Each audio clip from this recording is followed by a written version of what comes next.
วันนี้เรามาอยู่ที่หาดชะอำกันนะคะ เราพาเด็กแล้วก็ครอบครัวมาเที่ยวทะเลกันค่ะ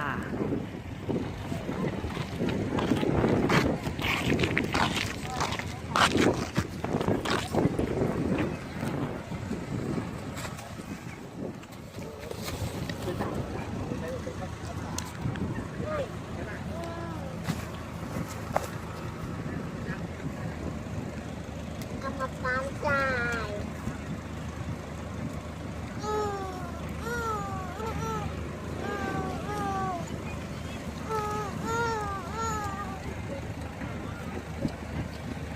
บอสเอ้ย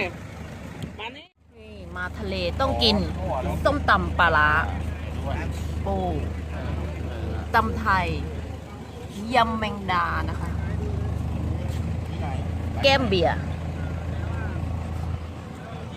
อร่อยเหาะค่ะ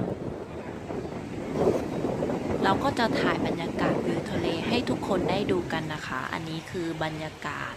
ช่วงประมาณบ่าย4 โมงนะคะ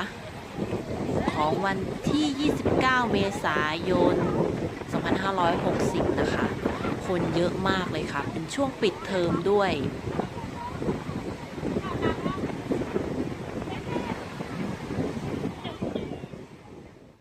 บรรยากาศรอบทิศทางของหาดชะอำนะคะ เดี๋ยวเราจะถ่ายให้ดูกันนี่เป็นไงเอ่ย